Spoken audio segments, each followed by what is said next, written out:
Tenho 73 anos e vou te contar uma coisa que demorei décadas para entender de verdade. A gente passa a vida inteira tentando parecer o que não é, quando o que realmente funciona é justamente o oposto. Cuidar do que já temos, do que já somos. Não foi numa clínica cara, não foi numa revista de moda que aprendi isso. Foi no espelho da pia do banheiro, numa manhã fria, olhando para o rosto que a vida foi moldando com o passar dos anos e decidindo que ia fazer as pazes com ele. Eu me chamo Dona Creuza, tenho 73 anos e passei boa parte da minha vida acreditando que envelhecer bem era um privilégio de quem tinha dinheiro. Hoje sei que não é.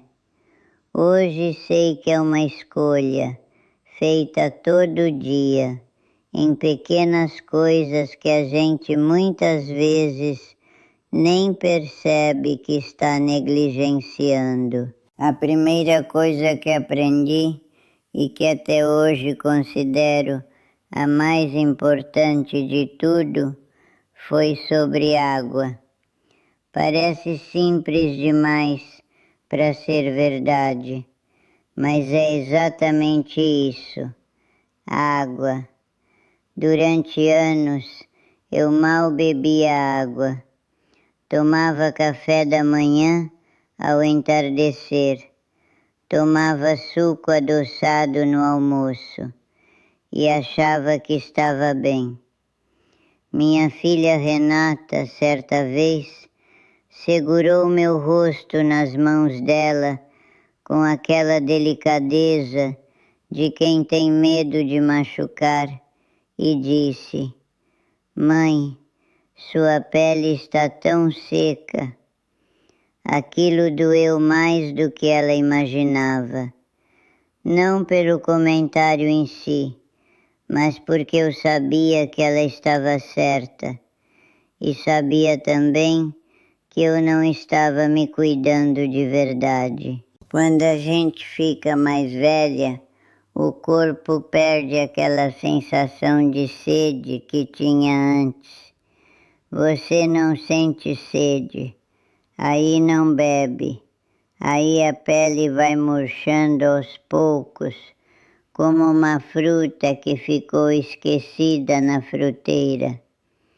A comparação é um pouco dura, mas é honesta. A pele desidratada fica fina, acentua cada linha, cada marca, e a gente fica com aquela aparência de cansaço que não tem nada a ver com como a gente se sente por dentro. Eu me sentia bem, mas minha pele estava gritando por socorro. Então comecei a me forçar a beber água ao longo do dia. Não de uma vez, não de forma sacrificada.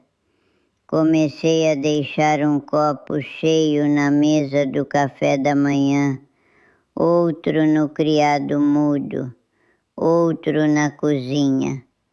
E comecei a incluir mais frutas com água na composição: melancia, pepino, laranja. Aquelas frutas que parecem simples, mas que são verdadeiros presentes para a pele. Em poucas semanas, minha filha me olhou de novo e disse: "Mãe, você está diferente." Ela não sabia dizer o quê, mas eu sabia.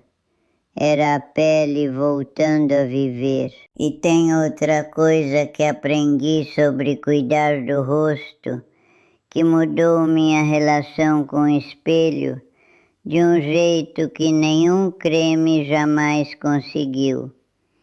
Foi quando descobri a massagem facial. Meu marido Antônio, que faleceu há 6 anos, tinha o hábito de massagear os próprios pés toda noite antes de dormir. Eu sempre achei engraçado. Ficava lá com aquela expressão concentrada, como se estivesse realizando algo muito sério. Um dia ele disse: "A circulação precisa de ajuda, Creuza. O corpo não faz tudo sozinho." Aquela frase ficou na minha cabeça. Comecei a aplicar a mesma lógica no rosto. Toda noite antes de dormir, com um pouquinho de óleo que tenho em casa, começo a massagear com movimentos suaves para cima. Nunca para baixo, sempre para cima. É como se você estivesse levantando o que o tempo foi puxando para baixo. Nas bochechas, movimentos circulares. Na testa, movimentos do centro para as laterais, como se estivesse afastando o cansaço do dia. No pescoço, com uma atenção especial, porque é exatamente ali que a idade aparece primeiro, e a maioria das mulheres esquece completamente. O pescoço é como o grande esquecido da rotina de beleza. A gente cuida do rosto, cuida das mãos e o pescoço fica de fora. Eu cometi esse erro por anos. Quando percebi, passei a tratá-lo com o mesmo carinho que dava ao rosto. E a diferença foi visível. Não imediata, claro, mas com o tempo, uma diferença real, concreta, que a gente sente mais do que vê num primeiro momento. 2 minutos é o que essa massagem leva. 2 minutos toda noite. E o que ela faz é estimular a circulação, trazer nutrientes para a superfície da pele, reduzir aquele inchaço que aparece pela manhã e dá à pele um frescor que nenhuma maquiagem do mundo consegue imitar. Guardo o óleo na geladeira algumas vezes e quando aplico o gelado no rosto, no fim do dia quente, é uma sensação que eu não consigo descrever direito. Parece que o rosto agradece. Falando em maquiagem, aprendi uma lição importante sobre ela que a maioria das mulheres da minha geração nunca ninguém ensinou. Por décadas eu usei pó compacto, pó solto, aquele pó que a gente batia levinho com uma esponjinha e achava que estava perfeita. Aprendi a usar pó quando era jovem e continuei usando pó quando a pele mudou completamente. E o pó que antes me deixava com a pele uniforme e bonita, passou a me deixar com cara de seca, envelhecida, com cada linha mais marcada do que era de verdade. Foi uma prima minha, a Doris, que tem uns 5 anos menos que eu, mas entende muito de maquiagem, que me disse uma vez numa reunião de família: "Prima, esse pó está te envelhecendo." Eu fiquei na defensiva, como toda mulher fica quando alguém toca num ponto sensível. Mas ela me mostrou. Pegou o rosto dela, que usava produtos cremosos, e colocou do lado do meu, no espelho do banheiro. A diferença era clara. A pele dela parecia hidratada, viva. A minha parecia empoeirada. Pele mais madura precisa de umidade, não de pó. O pó resseca ainda mais o que já está seco e se instala em cada linha, em cada pequena marca, tornando tudo mais visível.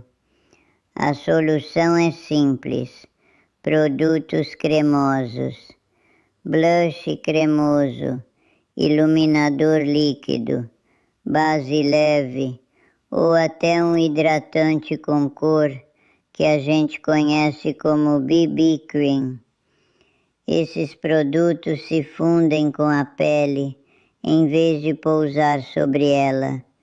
Eles se movem com você, respiram com você e deixam a pele com aquele brilho natural que a gente confunde com juventude, mas que na verdade é só saúde. Antes de qualquer maquiagem, moisturize bem. Esse é o segredo que ninguém fala com clareza. Uma pele bem hidratada muda completamente como a maquiagem se comporta. É como tentar pintar uma parede seca e áspera versus uma parede que recebeu o preparo certo. O resultado é completamente diferente. Outra coisa que eu deixei de lado por tempo demais foram as sobrancelhas. Quando era jovem, as sobrancelhas eram fortes, marcadas, naturais. Com o tempo, foram ficando mais ralas, perdendo cor, perdendo forma. E eu não dava muita atenção a isso. Achava que era detalhe pequeno demais para importar. Mas certa manhã, numa foto tirada por minha neta Isabela, durante uma viagem que fizemos juntas, olhei para a imagem e percebi que eu parecia exausta na foto, quando na verdade estava feliz.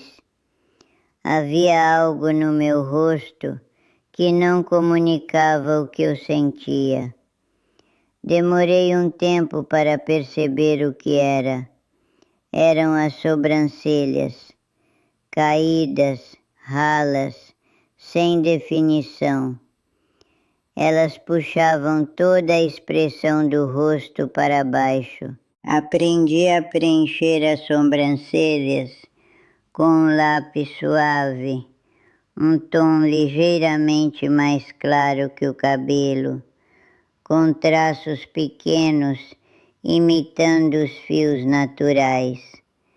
Não uma linha dura, não uma sobrancelha desenhada que não condiz com nada. Traços finos, delicados, que dão a impressão de uma sobrancelha cheia e natural. E um pequeníssimo levantamento no arco, sutil, quase imperceptível, que abre os olhos e dá um ar de alerta, de vida, de disposição que fazia falta. E aquele truque de um toquezinho de iluminador claro, logo abaixo do arco da sobrancelha, parece coisa pequena, mas é como acender uma luz sutil nos olhos. Eles ficam mais abertos, mais brilhantes, mais presentes. Às vezes são esses detalhes mínimos que fazem toda a diferença. O cabelo também foi uma batalha longa para mim. Durante anos, eu tive cabelo tingido de um castanho escuro que achava elegante. Quando Antônio adoeceu, eu parei de ir ao salão por um tempo e o cabelo foi crescendo, com a raiz branca aparecendo. Eu me sentia desleixada, fora de mim. Mas aí aconteceu algo curioso. Minha filha mais velha, a Teresa, me disse que estava adorando ver meu cabelo natural. Mãe, você está ficando com cara de marquesa, ela disse rindo. E eu olhei para o espelho de um jeito diferente naquele dia. Quando o cabelo ficou completamente branco, comecei a entender o que ela quis dizer. Mas o branco precisa de cuidado para brilhar. Sem tratamento, ele amarela, perde o frescor. E aí sim envelhece de verdade. Um shampoo com pigmento lilás, usado uma vez por semana, faz maravilhas. Mantém o branco luminoso, vivo, elegante. É um cuidado simples que transforma completamente o resultado. Para quem prefere manter cor no cabelo, aprendi que as mechas suaves, dimensionais, são muito mais favoráveis do que uma cor chapada. Tonalidades quentes como caramelo, mel ou castanho dourado têm uma forma de criar um reflexo que aquece o rosto, que suaviza as linhas ao redor dos olhos e da boca de um jeito que o tom muito escuro ou muito claro simplesmente não consegue. O cabelo muito escuro em pele mais madura pode criar um contraste que, em vez de rejuvenescer, endurece as feições. Já o tom quente e natural faz exatamente o oposto. E sobre volume, o cabelo sem volume, plano, pesado, arrasta o rosto para baixo visualmente. Existem truques simples para mudar isso. Uma mousse volumizadora nas raízes antes de secar com um secador. Secar o cabelo de cabeça para baixo por alguns minutos para dar lift natural. Trocar a risca de lado, algo que parece tão pequeno, mas que dá uma leveza imediata à parte superior do rosto. E um corte com camadas, que adiciona movimento e leveza, é talvez o mais poderoso de todos. Cabelo pesado, sem camadas, arrasta tudo. Camadas trazem leveza e jovialidade de forma quase instantânea. Teve uma época em que eu estava tão preocupada com a pele, com o cabelo, com a maquiagem, que quase esqueci de cuidar do sorriso. E o sorriso é talvez a coisa mais poderosa que temos. Quando você sorri genuinamente para alguém, nenhuma linha, nenhuma marca, nenhum fio branco importa. O que fica é a luz. Mas o sorriso precisa de cuidado também. Anos de café, de chá, de um vinho tinto aqui e ali, deixam marcas nos dentes que vão apagando o brilho. Não é necessário fazer procedimentos caros para recuperar isso. Uma mistura simples de bicarbonato com um pouco de água oxigenada, usada uma vez por semana com delicadeza, levanta manchas e devolve clareza aos dentes de forma gentil, sem agressão ao esmalte, sem exagero. E os lábios? A gente esquece dos lábios como esquece do pescoço. Com o tempo, eles ficam mais finos, perdem aquela definição. O batom fosco, que está sempre na moda, resseca e afina ainda mais.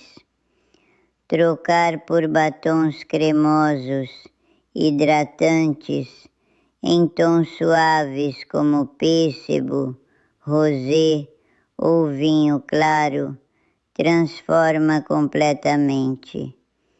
E um lápis de contorno discreto, levemente além da borda natural dos lábios, bem esfumado, para não parecer carregado, devolve a definição e a sensação de lábios mais cheios, sem precisar de nada invasivo. Mas de todas as coisas que aprendi sobre parecer e sentir jovem, nenhuma me surpreendeu tanto quanto a postura.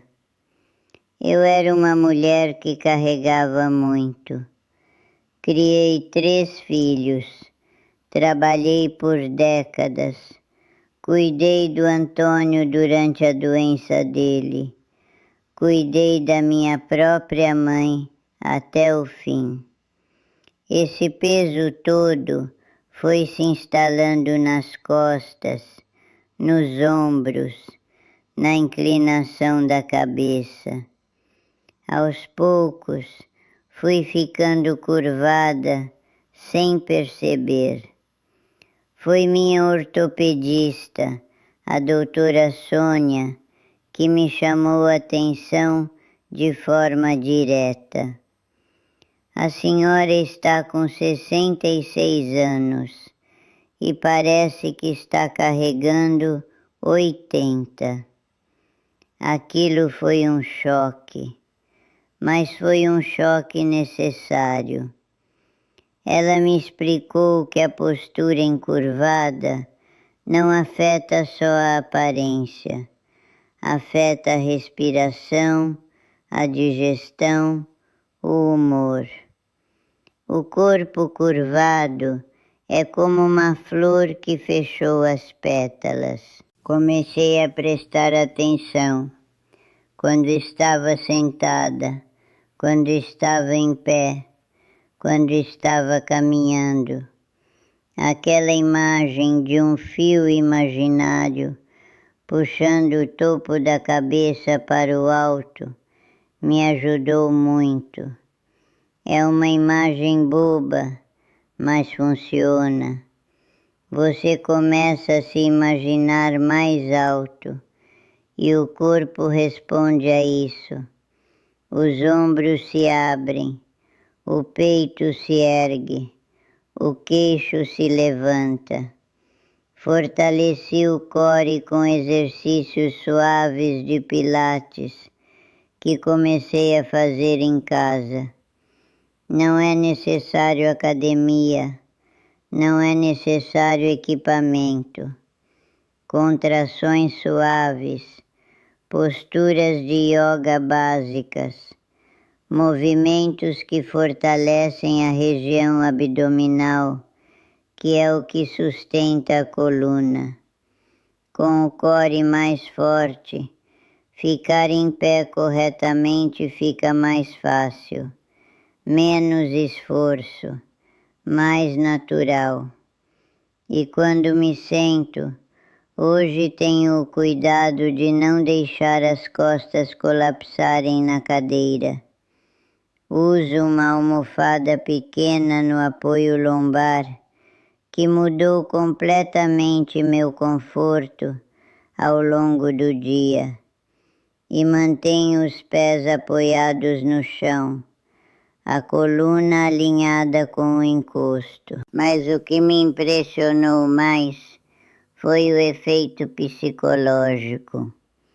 Quando você se endireita, algo muda por dentro também. A postura de derrota gera sentimentos de derrota. A postura de alguém que está vivo, presente e confiante gera exatamente isso: confiança e presença. Não é filosofia barata, é o corpo falando com a mente. Levante o queixo, olhe as pessoas nos olhos, caminhe como quem tem um lugar para ir. Isso não custa nada, não precisa de nenhum produto, não exige nenhuma consulta e transforma a impressão que você passa ao mundo. E mais importante, a impressão que você passa para si mesma.